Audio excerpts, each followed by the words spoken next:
Hello friends, Heidi here from Rain Country. God is good all the time. And I'm here for another installment in my 5 Ways to Save series. And today we're going to be talking about paper products. And you have to admit that we live in a world that paper is an important product and it's been used for centuries for many things. Let's think about books and notebook paper, things that you need to take notes on. Printing out documents and all that kind of stuff. I don't think we'll ever be to a point where that we are entirely paper free, and I honestly do wonder about people that say they have a paper free home. I find that a little bit doubtful unless they're thinking of just specific things, which I do understand. But I do believe regardless that paper has its place in our life. So how can we save on paper products? What are some of the things that we can do to decrease our dependence on it? So let me get started on a few ideas that I have. Now, in my very first video in this series, I talked about 5 random ways to save money, and it was just about, I picked something out of each different category, and that was really the intro to the series. And one of the things I mentioned were cloth wipes in replace of toilet paper. Now around here we only use them, or I should say I only use them for just number 1, but they, you can make bigger ones for bigger jobs if that's your thing. We still do use toilet paper. However, using these at least for that one thing has really decreased our dependence on toilet paper, and we use far less. Besides, we like having those empty tubes from the toilet paper because we use those to make our frugal fire starters. That, and combined with garage sale find candles and sawdust from Mr. Rain's shop. But that's another thing, and I'll go ahead and link to that video right up here if you're interested in how we make those. Now, a couple other personal care items that I recommend looking into replacing paper products, I should say paper products, because I don't know how much of them are actually even paper anymore, are feminine napkins, which for women my age are more used for a sneeze guard than anything else, and also cloth diapers. If you're still using disposable diapers, I understand with big families that may be a big job going with cloth, but we did cloth diapers with our kids, and that was back 20-something years ago when cloth diapers weren't the thing. Hardly anyone was doing cloth diapers back then. And I was doing that while also running a dance school 5 days a week, teaching ballet. But I was still a stay-at-home mom and housewife. My business was right here, so that could have been one of the reasons that made it easier for me. But you do have to take different things into consideration. Sometimes those disposable diapers or and the disposable feminine napkins are going to be necessary for certain circumstances, but really for your overall health and frugality, making your own cloth diapers and feminine napkins is going to save you a lot of money. I started making these back when I was still having a menstrual cycle, and I was just amazed at how much money they saved and how much better I felt using those. I actually immediately liked them much better than the disposables, like right off the bat. So there's a couple of things. So these are personal care products, paper products that you can consider. Now, some other things, and this is going to be an obvious one, are paper plates. Now, I am not saying that paper plates are inherently evil. I think there's nothing wrong. In fact, I highly recommend keeping a stash of paper plates on hand for emergencies. Let's say you're in a situation where water it's not going to be coming out of your tap, or what comes out of your tap is highly toxic because maybe there's yet another chemical spill, or maybe your pipes froze and you're not getting any water, or whatever. There's anything that can happen. Or if you're on a well, maybe your well runs dry and it's the middle of summer. Whatever the case may be, you may be in a situation where there is no water to wash your dishes. So I think that's why it's a great idea to have a stash of paper plates on hand for such emergencies. However, for use on a day-to-day basis, that can be quite an expense. So getting yourself a decent set of dishes, I recommend Corelle. They've always been my favorite. I mean, China's always nice, but it's so easily breakable, where if you're like me and you're kind of like a bowl and china cabinet, Corelle is the way to go. Patrick bought me a couple of these sets several years back. I think you can still find them on Amazon if you're liking this pattern. It is I think called Woodland. I'll go ahead and link to it below if I can find it, but I'm pretty sure the price has gone up since we bought it. But I love this set and always have loved Corelle. But even me, I can break a Corelle dish. It's happened once or twice in my life, but they still last way longer than anything else. I think they're worth the cost. And overall, compared to paper plates, I'm saving a lot of money by just using plates, real plates, not paper. And that may seem obvious to some people, but even for the holidays, people think, oh, well, I'm having a lot of company. It's going to be a big meal. It's going to be a lot of dishes to wash. I better use paper plates. Well, I did that for a couple years because we do still celebrate Thanksgiving. That's the only holiday we're ever a part of. But I found that it really didn't save me any time using the paper plates over the regular plates, because you're still going to have a lot of dishes to wash, and if everybody's jumping in as a family and helping out, it can be done in pretty short order, and plates are one of the easiest things to wash anyway. So you just scrape them well and wash them off. It's just an easy job. So we don't even use those for holidays, for Thanksgiving anymore. Number 3 is replacing your paper napkins with cloth napkins. I do have a video on how to make your own cloth napkins. Oh, and I also do have a video on how to make your own feminine products, which I should already have that link. You should have already seen the banner pop out. I just forgot to mention it.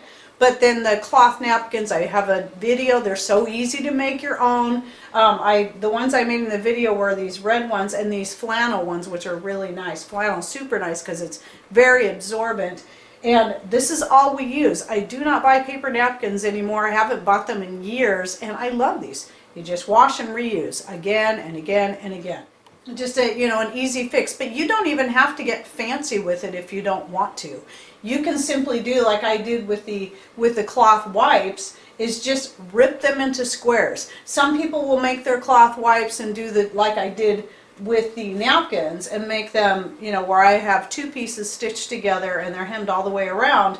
But if it doesn't have to be fancy, especially if you're using flannel. Just rip them into squares, and there you go. There's some cloth napkins.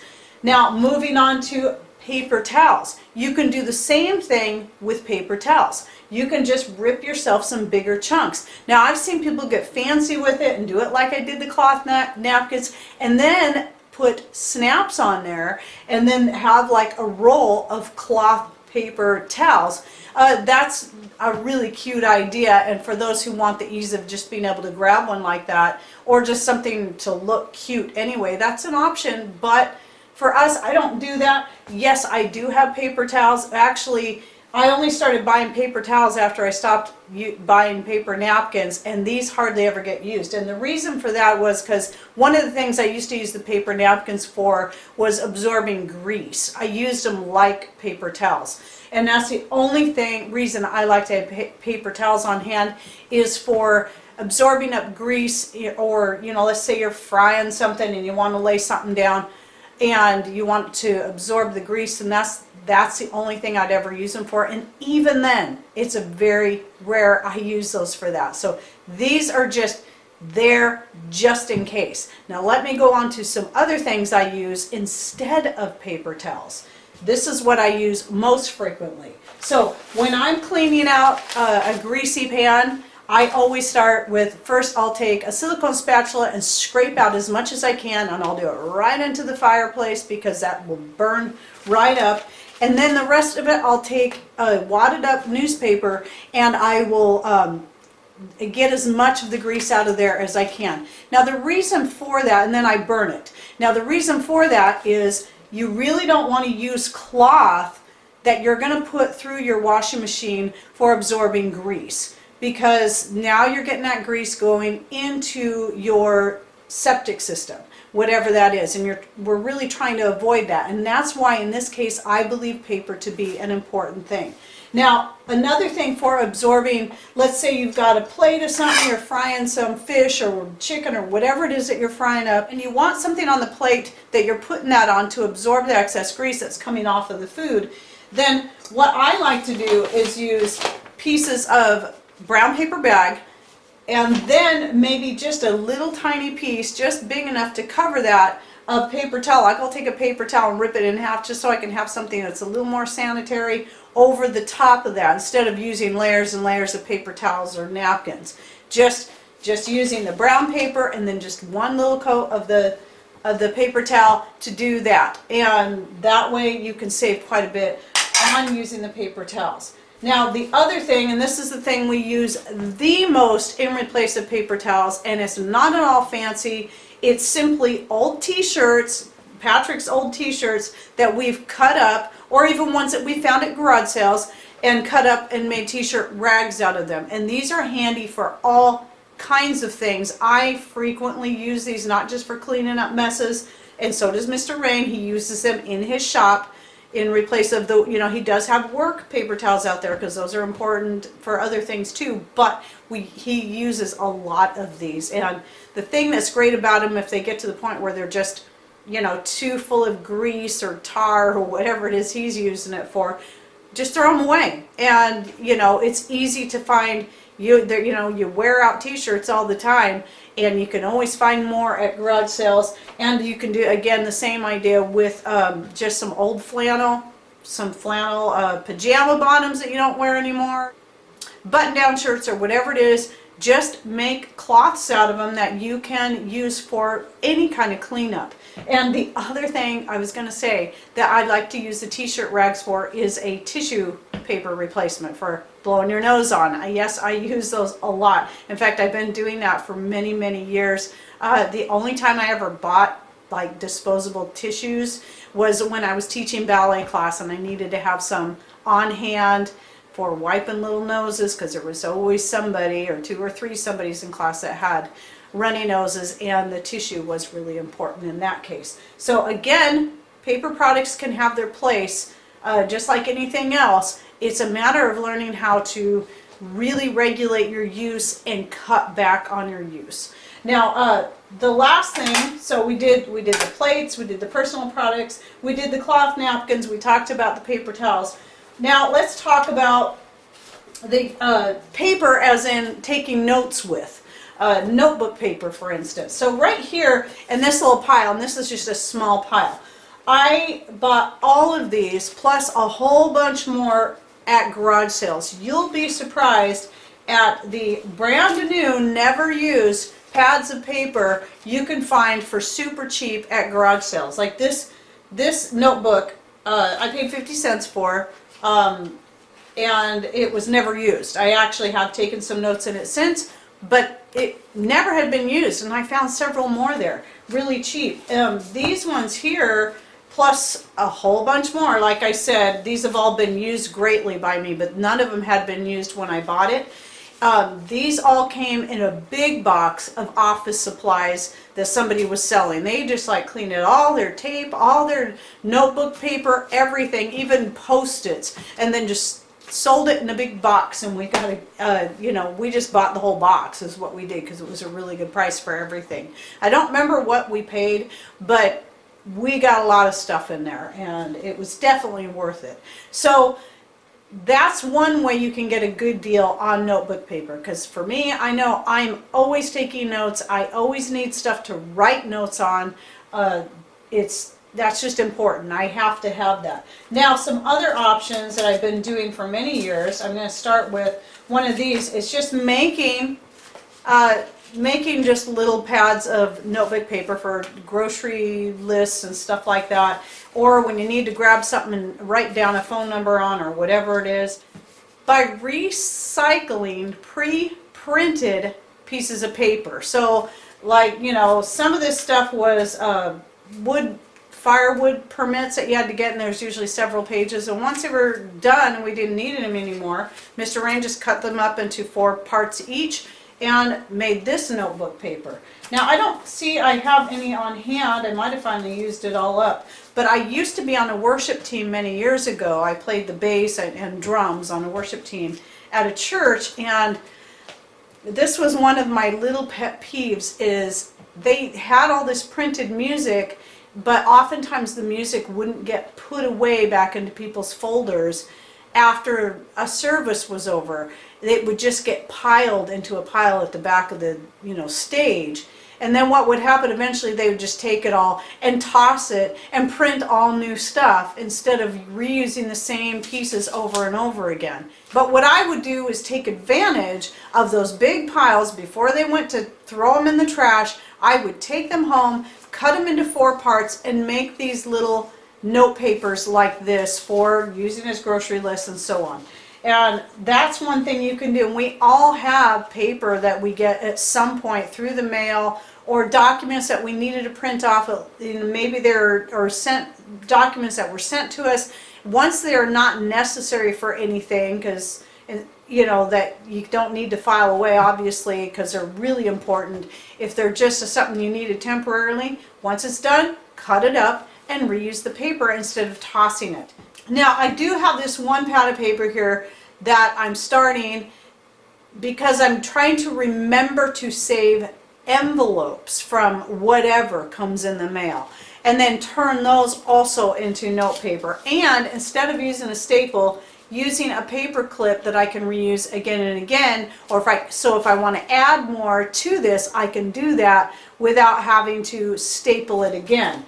And so right here is an envelope that had a bank statement in it, and all I did was cut the ends off of each end. This is how I'm cutting up the envelopes, like that.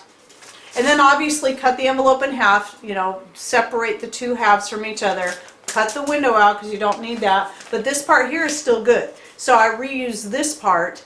Now this, because it's bank statement, it's lined with this. You can, this printed stuff here, you can choose to write on the inside, but this back side here, even though you got the envelope part there, the closure part, you can still write on that, no problem. So that's what I did here. I don't know if you can see that, but this is the envelope side where it was sealed, and then there's the back side. And so I just started my own little pad of paper using that, and then I keep these all over the house for whatever we need. And that is one really great way to save money on note paper. Now, as far as Post-its go, that's even more expensive. I mean, yes, they're handy, they're great. It's wonderful to be able to, pull something off and stick it onto something else. But you know what? If you're talking about sticking it onto another pile of papers, that's why we have paper clips. Those are reusable. But then for sticking onto things like refrigerators, you can use magnets. Or for sticking onto a wall, you've always got your Fun Tack. Fun Tack has been a great thing that I've used for many, many years, and it's reusable. You can use it again and again and again. You just take off whatever you need. It helps if you kind of knead it a little bit. Usually about that much right there is all you need, and you just stick it to the back of your paper and stick that paper on whatever it is you need to stick it on. Stick it on the wall or whatever. It's also a great option for if you're not wanting to put tack marks in your wall and you're wanting to stick something up there. So I'll go ahead, if I can find a link to the Fun Tack and you've never heard of it before, I'll go ahead and link to that below, see if you can find it, because I've been using the same Fun Tack for many, many years. I haven't bought any in a very, very long time. Now again, as with the rest of our videos in this series, these are just some of the ways you can save money on paper products. There are many, many other ways, and I'm sure there's going to be lots of people coming in and commenting, sharing their ways that they save on paper products. Okay, well, I hope you enjoyed this video and that you learned something new, and don't forget to check out the comments down below. Thanks for watching, take care, and God bless.